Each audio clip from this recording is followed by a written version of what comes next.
ഇക്ക ബേജാറാകേണ്ട, നമുക്ക് എല്ലാവർക്കും ബ്യൂട്ടി സിൽക്സിലേക്ക് പോകാം. അവിടെ ആകുമ്പോ എല്ലാവരുടെ ഇഷ്ടം പോലെ വെറൈറ്റി കളക്ഷനും ഉണ്ട്. വലിയ വിലയാവില്ല. നിങ്ങൾക്ക് ഇനാവ് കണ്ട പെരുന്നാൾ കുപ്പായവുമായി ബ്യൂട്ടി സിൽക്സ് നിങ്ങൾക്കായി കാത്തിരിക്കുന്നു. ഇനി കുടുംബത്തിന് മുഴുവൻ പുത്തനെടുപ്പ് വാങ്ങാം. കുടുംബ ബഡ്ജറ്റിൽ കവിയാതെ തന്നെ.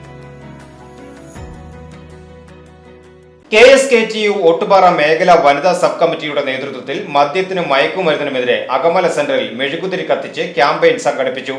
KSKTU area treasurer PN Anilkumar ലഹരി വിരുദ്ധ സന്ദേശജ്വാല ഉദ്ഘാടനം ചെയ്തു. KSKTU ഓട്ടുപാറ മേഖല വനിതാ സബ് കമ്മിറ്റിയുടെ നേതൃത്വത്തിലാണ് ചൊവ്വാഴ്ച വൈകിട്ട് അകമല സെന്ററിൽ മദ്യത്തിനും മയക്കുമരുന്നിനുമെതിരെ മെഴുകുതിരി തെളിയിച്ച് ക്യാമ്പയിൻ സംഘടിപ്പിച്ചത്. KSKTU area treasurer PN Anilkumar campaign ഉദ്ഘാടനം ചെയ്ത് ലഹരി വിരുദ്ധ സന്ദേശം നൽകി. നമ്മുടെ സംസ്ഥാന സർക്കാരിന്റെ ഇടപെടലിന്റെ ഭാഗമായി നമ്മുടെ എല്ലാ രാഷ്ട്രീയ പാർട്ടികളെയും കൂട്ടിയോജിപ്പിച്ചുകൊണ്ട് നമ്മുടെ സംസ്ഥാനത്ത് പ്രവർത്തിച്ചുകൊണ്ടിരിക്കുന്ന കക്ഷി രാഷ്ട്രീയത്തിന് അതീതമായ സന്നദ്ധ സംഘടനകൾ, അതുപോലെ തന്നെ സാംസ്കാരിക സംഘടനകളെ ഒക്കെ തന്നെ ഉപയോഗപ്പെടുത്തിക്കൊണ്ട് ഒരു ബോധവൽക്കരണം, ഇതുമായി ബന്ധപ്പെട്ടുകൊണ്ട് ബോധവൽക്കരണം നടത്തി ഇതിൻ്റെ വിപത്ത് അല്ലെങ്കിൽ ഇതിൻ്റെ ഉപയോഗം ക്രമേണ താരതമ്യേന കുറച്ചുകൊണ്ട് വന്ന് നമ്മുടെ സമൂഹത്തെ ഈ മദ്യത്തിൻ്റെയും അതുപോലെ തന്നെ ലഹരിയുടെയും ആസക്തിയിൽ നിന്നും രക്ഷിക്കണം അല്ലെങ്കിൽ മോചിപ്പിക്കണം എന്ന് തന്നെയാണ് സർക്കാർ ആലോചിച്ചിട്ടുള്ളത്. KSKTU ഏരിയ വനിതാ സബ് കമ്മിറ്റി അംഗം കാർത്തിയായനി മുത്തു അധ്യക്ഷത വഹിച്ച യോഗത്തിൽ KSKTU മേഖലാ സെക്രട്ടറി KU പ്രദീപ്,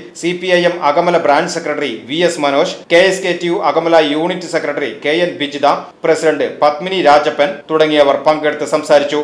വനിതാ കർഷക തൊഴിലാളി പ്രവർത്തകർ ചടങ്ങിൽ പങ്കെടുത്തു. VCB news Akamala.